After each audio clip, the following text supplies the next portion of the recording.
ഇന്ന് അധ്യാപക ദിനം. ഒരു പുനർവായനയുടെയും ചിന്തകളുടെയും 100 അർത്ഥങ്ങൾ ബാക്കിയാക്കി അവശേഷിക്കുന്ന ഒരു കൂട്ടം ആളുകളാണ് നമ്മുടെ അധ്യാപകർ. കഴിഞ്ഞ നൂറ്റാണ്ടും ഈ നൂറ്റാണ്ടും കമ്പയർ ചെയ്യുമ്പോൾ നമ്മുടെ കൾച്ചറുകളിൽ വന്നിരിക്കുന്ന മാറ്റം, പ്രത്യേകിച്ചും സ്റ്റുഡൻസിൻ്റെ കൾച്ചറിൽ വന്നിരിക്കുന്ന മാറ്റം നേരിട്ട് ബോധ്യമുള്ള ഒരു പുതുതലമുറയാണ് ഇന്നത്തെ അധ്യാപകർ, സംശയമില്ല. ഈ അധ്യാപക ദിനത്തിൽ ഈ മേഖലയാകെ വിദ്യാഭ്യാസത്തിൻ്റെ നറുവട്ടം തെളിയിച്ച ശ്രേഷ്ഠാചാര്യനായിരുന്ന ഡോക്ടർ ആന്റണി നരപ്പേലിനെ ഞാൻ ഏറ്റവും സ്നേഹപൂർവ്വം സ്മരിക്കുകയാണ്. അദ്ദേഹത്തിൻ്റെ ഇച്ഛാശക്തി ധാരാളം വിദ്യാഭ്യാസ സ്ഥാപനങ്ങൾ ആരംഭിക്കുന്നതിന് വഴിവെക്കുകയും അതുവഴി 100 കണക്കിനോ ഒരുപക്ഷെ 1000 ആളുകൾ ഈ മേഖലയാകെ പടർന്ന് പന്തലിച്ച് ജീവിതത്തിൽ സുസ്ഥിരമായ ഭാവി കൈവരിച്ചവരാണ്, സംശയമില്ല. ഈ പുണ്യദിനത്തിൽ നമുക്ക് ലോർഡ് ജീസസിനെ പ്രത്യേകം ഓർക്കാം. ഉപമകൾ വഴിയാണ് അദ്ദേഹം, വളരെ ചെറിയ ഉപമകൾ വഴിയാണ് ദൈവം തമ്പുരാന് വലിയ വലിയ സത്യങ്ങളും വലിയ വലിയ കാര്യങ്ങളും പഠിപ്പിച്ചത് എന്നൊരു സംശയമില്ല. അതോടൊപ്പം തന്നെ ശ്രീകൃഷ്ണ ഭഗവാൻ ഇന്ന് മാനേജ്മെൻറ്റുകാർ അനുവർത്തിക്കുന്ന മുഴുവൻ പ്രിൻസിപ്പിൾസും പറഞ്ഞു വെച്ചിരുന്നത് ഭഗവാൻ ശ്രീകൃഷ്ണനാണ് എന്നതിൽ നമുക്ക് അതിൻ്റെ ഉള്ള അന്തരാർത്ഥങ്ങളിലേക്ക് അടക്കുമ്പോൾ നമുക്ക് തീർച്ചയായിട്ടും മനസ്സിലാവും. അതിന് ശ്രീരാമകൃഷ്ണ പരമഹംസൻ, സ്വാമി വിവേകാനന്ദൻ, ഗുരുനാനക്ക്, ശ്രീനാരായണ ഗുരുദേവൻ, ഇവരെല്ലാം വന്ധ്യ ഗുരുക്കന്മാരായിട്ട് അറിയപ്പെടുന്നവരാണ്. അത് നമുക്ക് പുതിയ മാതൃകകൾ സൃഷ്ടിച്ച് നൽകുന്നവരുമാണ്. കൗടില്യ എന്ന് വിളിക്കുന്ന അതിമാനുഷികനായ ഗുരുനാഥനാണ് ലോകമുള്ളിടത്തോളം കാലം അർത്ഥശാസ്ത്രയുടെ രചന വഴിയും ചന്ദ്രഗുപ്ത മൗര്യനെയും പിന്നീട് അശോകനെയും ഒക്കെ ലോകത്തിന് കാട്ടിക്കൊടുത്തത് ഈ ഗുരുശ്രേഷ്ഠനായ കൗടില്യയാണ്, സംശയമില്ല. ഈ അക്ഷരാർത്ഥങ്ങളിൽ ഒരു ടീച്ചർ എന്ന് വിളിക്കുന്നത് മറ്റുള്ളവർക്ക് ഇൻസ്പിരേഷൻസ് കൊടുക്കാൻ സാധിക്കുമ്പോൾ മാത്രമാണ് നല്ല ടീച്ചറാകാൻ പറ്റുന്നത്. അതിന് ഡെഡിക്കേഷൻ, ക്രിയേറ്റീവ് സ്പിരിറ്റ്, അതാണ് ഒരാളുടെ ജീവിതത്തിൽ ഷേപ്പിംഗ് ലൈഫിൽ ഏറ്റവും പ്രധാനപ്പെട്ട പങ്ക് വഹിക്കുന്നത്. ഇതാണ്, സംശയമില്ല. ഈ പ്രഭാതത്തിൽ എനിക്ക് നിങ്ങളോട് പങ്കുവയ്ക്കാനുള്ള ഒരേ ഒരു ആശയം ഒരു PhD പറ്റിയാണ്. പണ്ട് ഞാൻ ഒരിക്കലും നിങ്ങളോട് പറഞ്ഞതായിരുന്നു. P എന്ന് പറഞ്ഞാൽ നമുക്ക് പാഷനാണ്, S എന്ന് പറഞ്ഞാൽ Hungary four knowledge, and D എന്ന് വിളിക്കുന്നത് ഡിസിപ്ലിനാണ്. അപ്പം ഒന്നാമത്തെ ആശയം പാഷനാണ്. അധ്യാപനം ഒരു പാഷനാക്കി എടുത്തുവെങ്കിൽ മാത്രമേ നമുക്ക് ജീവിതത്തിൽ വിജയിക്കാൻ സാധ്യമാകുന്നുള്ളൂ. മാർട്ടിൻ ലൂതർ കിങ് ഒരിക്കൽ പറഞ്ഞിരിക്കുന്നത്, സ്ട്രീറ്റ് സ്വീപ്പർ ആണെങ്കിൽ മൈക്കലാഞ്ചലോ പെയിന്റ് ചെയ്യുന്നത് പോലെ പെയിന്റ് ചെയ്യപ്പെട്ടിരിക്കണം ആ സ്ട്രീറ്റ്. ബിതോവൻ ഒരു മ്യൂസിക് കമ്പോസ് ചെയ്യുന്ന പോലെയും ഷേക്സ്പിയർ ഒരു പോയട്രി രചിച്ചതുപോലെയും ആയിരിക്കണം. എങ്കിൽ മാത്രമേ ആ ജീവിതത്തിൽ വിജയിക്കാൻ നമുക്ക് സാധ്യമാകുന്നുള്ളൂ. അതാണ് പാഷൻ.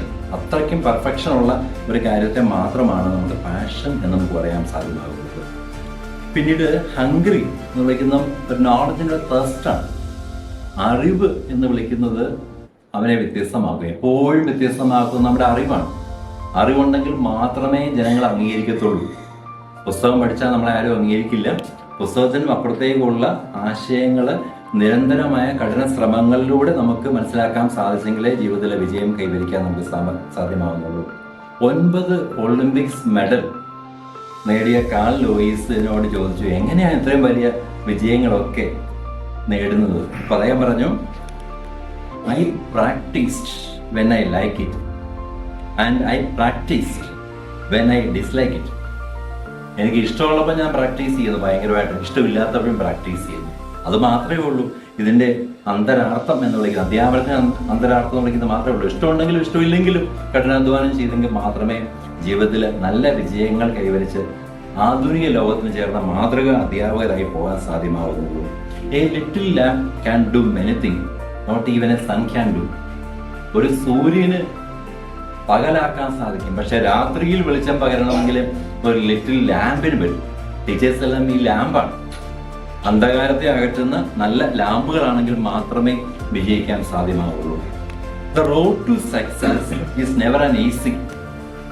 സക്സസിലേക്കുള്ള യാത്ര എന്ന് വിളിക്കുന്നത് ഒട്ടും ഈസിയല്ല. ബുദ്ധിമുട്ട് പിടിച്ച, പ്രയാസം പിടിച്ച, പ്രതിസന്ധി കടന്ന കാലഘട്ടങ്ങളിലൂടെ കടന്നു പോകുമ്പോൾ മാത്രമാണ് നമുക്ക് വിജയം കൈവരിക്കാൻ സാധ്യമാകുന്നത്. ജിറാഫിന്റെ ജിറാഫ് കുഞ്ഞുങ്ങളെ പ്രസവിക്കുന്നതിന് ബന്ധപ്പെട്ട കഥ നിങ്ങൾക്കറിയാം. 8 അടി പൊക്കത്തിൽ നിന്നാണ് പ്രസവിക്കുന്നത് തന്നെ. പ്രസവിച്ച് വീണ ഉടൻ തന്നെ ഈ ജിറാഫിന്റെ കുഞ്ഞുങ്ങളെ അതിന്റെ കാലുപയോഗിച്ച് ചവിട്ടാൻ തുടങ്ങും. എന്തിനാന്ന് വെച്ചാൽ എഴുന്നേറ്റ് നിൽക്കാൻ വേണ്ടിയിട്ടാണ്. പെട്ടെന്ന് ശത്രുക്കൾ വന്നാൽ ആ ശത്രുതയിൽ നിന്ന് രക്ഷപ്പെടുന്നതിന് വേണ്ടിയിട്ട് കുഞ്ഞുങ്ങളെ ചവിട്ടി വീഴിച്ച് വീണ്ടും എഴുന്നേൽപ്പിച്ച് അങ്ങനെ ഈ പ്രകൃതി ഉയർത്തുന്ന വെല്ലുവിളിയെ നേരിടാൻ വേണ്ടി സജ്ജമാക്കി കൊടുക്കുന്ന ജിറാഫിന് പോലും അധ്യാപകരോട് ഒരു കഥ പറയാനുണ്ട്.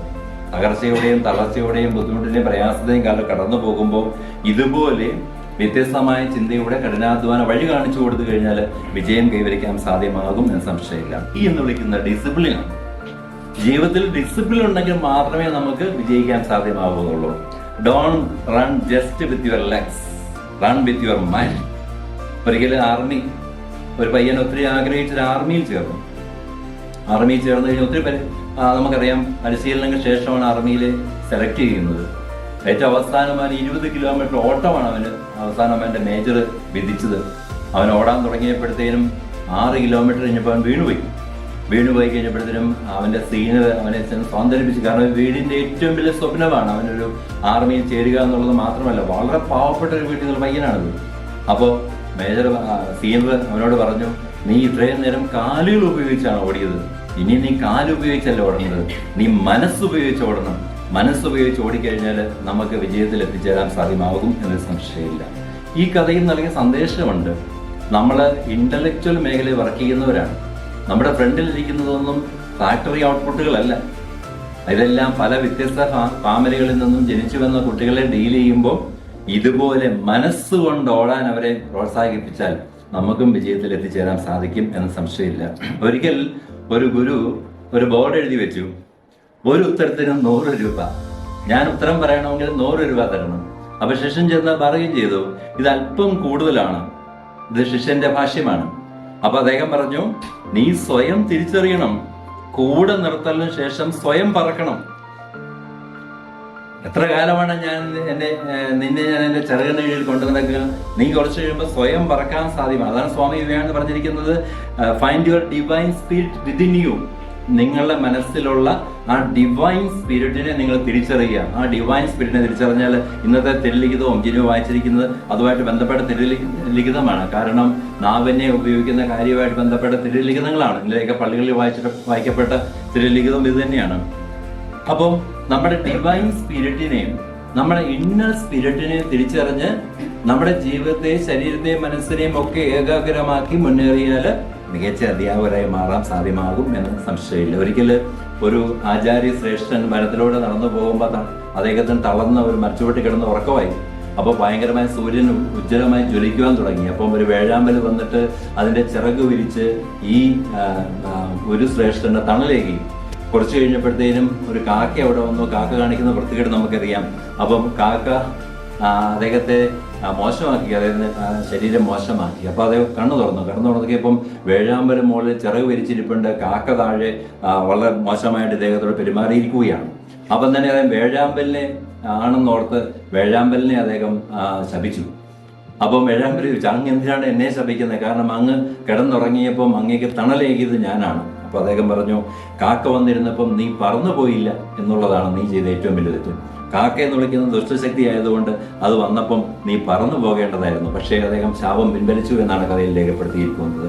അപ്പം മറ്റുള്ളവർക്ക് തണലേകാൻ സാധിച്ചാൽ, വേഴാമ്പലിനെ പോലെ മറ്റുള്ളവർക്കും തണലേകാൻ സാധിച്ചാൽ ജീവിതത്തിലെ നല്ല അധ്യാപകരായി മാറാൻ സാധ്യമാകും എന്ന് സംശയമില്ല. തളർന്നുറങ്ങാൻ സാധിക്കുന്നവർക്ക് മാത്രമാണ് ഉന്മേഷത്തോടെ ഉണരാൻ സാധിക്കുന്നത്. ഏർലി റൈസേഴ്സ് എന്നൊക്കെ വിളിക്കുന്ന ക്ലബ്ബുകൾ പോലും ഇന്നുണ്ട്. പ്രഭാതത്തിൽ എഴുന്നേൽക്കണം. ഇന്ന് അധ്യാപകരോട് എനിക്ക് ഈ പഴയ തലമുറയ്ക്കും പുതിയ തലമുറയ്ക്കും മധ്യം നിൽക്കുന്ന അധ്യാപകൻ എന്നൊക്കെ എനിക്ക് പറയാനുള്ള കാര്യം ഇതാണ്. പ്രഭാതത്തിൽ ഉണർന്ന് എഴുന്നേൽക്കുന്നവർക്ക് മാത്രമാണ് നല്ല അധ്യാപകരായി എത്താൻ സാധിക്കും. ഹിന്ദു ഫിലോസഫി ആണെങ്കിലും ക്രിസ്ത്യൻ ഫിലോസഫി ആണെങ്കിലും മുസ്ലിം ഫിലോസഫി ആണെങ്കിലും പറഞ്ഞു വയ്ക്കുന്നതും ഈ ഏർലി റൈസേഴ്സിനെ പറ്റിയാണ്. അല്ലാതെ 11 മണിവരെയും 12 മണിയും കിടന്ന് ഉറങ്ങുന്നത് എന്ന് വിളിക്കുന്നത് ആധുനിക ലോകത്തിലെ അധ്യാപകർക്ക് ഒരിക്കലും ചേർന്നതല്ല എന്ന തിരിച്ചറിവ് അധ്യാപനത്തിലുള്ള വഴി നമുക്ക് നല്ല പന്താവ് തെളിച്ചേരും സംശയമില്ല. ഒരിക്കല് ഒരു അപൂർവ രോഗം ബാധിച്ച ഒരു യുവാവ് വഴിയിൽ കിടക്കുകയാണ്. അപ്പോൾ ആ വഴിയിൽ നല്ലൊരു വൈദ്യം വന്നു. വൈദ്യൻ വന്നിട്ട് പറഞ്ഞു, സ്വർഗത്തിലെ മണ്ണ് കൊണ്ടുവന്ന് ഇവനെ പൂശിയാലും ഇവൻ എഴുന്നേൽക്കും എന്ന് അദ്ദേഹം പറഞ്ഞു. അപ്പൊ സ്വർഗത്തിലെ മണ്ണ് എങ്ങനെ കൊണ്ടുവരും എന്നെല്ലാവരും സംശയിച്ച് നിൽക്കുമ്പം ഒരു ബാലൻ ഒരു മണ്ണ് കൊണ്ടുവന്നു. ആ മണ്ണ് ഈ വൈദ്യശ്രേഷ്ഠൻ എടുത്ത് ഈ യുവാവിനെ പൂശുകയും യുവാവിന് പെട്ടെന്ന് ജീവൻ തിരിച്ചു ലഭിക്കുകയും ചെയ്തു. അപ്പോ എല്ലാവരും ചോദിച്ചു, നീ എവിടുന്നാണ് ഈ സ്വർഗത്തിലെ മണ്ണ് കൊണ്ടുവന്നത്? അവന് വലിയ ഉത്തരം പറഞ്ഞു, നമ്മളോടായിട്ട് പറഞ്ഞ വലിയൊരു ഉത്തരവാണ്. എൻ്റെ പിതാവും എൻ്റെ മാതാവും എൻ്റെ ഗുരുവും നടന്ന വഴിയിലെ മണ്ണാണിത്. എൻ്റെ പിതാവും എൻ്റെ മാതാവും എൻ്റെ ഗുരുവും നടന്ന വഴിയിലെ മണ്ണ്, ഈ മണ്ണെടുത്ത് പൂച്ചിയത് കൊണ്ടാണ് നമുക്ക് ഈ നേട്ടം കൈവരിക്കാൻ സാധ്യമായത്. ഇന്ന് ഈ അധ്യാപനവും പറയുന്ന ഇതാണ്, ഗുരുവും മാതാവും പിതാവും ഒക്കെ നടന്ന വഴി പുണ്യമാകണമെങ്കിൽ പുണ്യശ്രേഷ്ഠതയോടുകൂടി നടന്നു പോകണം എന്ന് നമ്മൾ മനസ്സിൽ വിചാരിച്ചുറപ്പിച്ചെങ്കിൽ മാത്രമേ ആ ലക്ഷ്യത്തിൽ എത്തി നല്ല അധ്യാപകരായി മാറാൻ നമുക്ക് സാധ്യമാകുന്നുള്ളൂ. വളർത്തുന്നവരുടെ പാതകളാണ് വളർന്നു വരുന്നവരുടെ പാതകളിലെ വെളിച്ചം.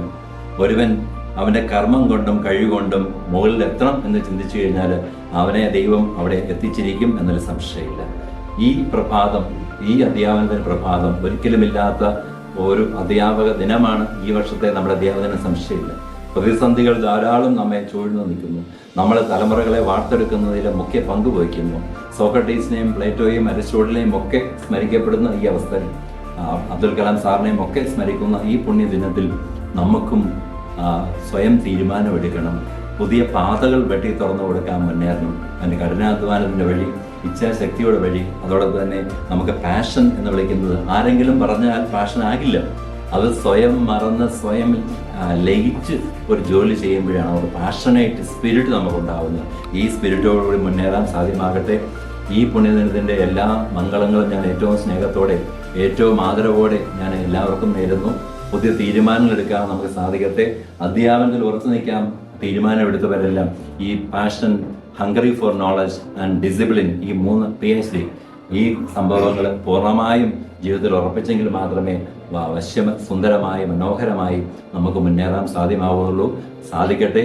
നമ്മുടെ ഓരോ തീരുമാനങ്ങളും, നമ്മുടെ ഓരോ പദചലനങ്ങളും ഇതുപോലെ പൂർണ്ണതയ്ക്ക് മേൽ പൂർണ്ണത കൈവരിക്കുവാൻ, അങ്ങനെ നമ്മൾ നടന്നുപോയ മണ്ണെടുത്ത് ആരെങ്കിലും പൂശിയാൽ അവർക്ക് രോഗശാന്തി ലഭിക്കുന്നിടത്തോളം നമുക്ക് വളരാൻ സാധ്യമാകുമ്പോൾ ഈ തലമുറയ്ക്ക് പുത്തൻ കാഴ്ചപ്പാടും കാഴ്ചയും വഴി വിളക്കുമാകുവാൻ നമുക്ക് സാധിക്കുമെന്ന് സംശയമില്ല.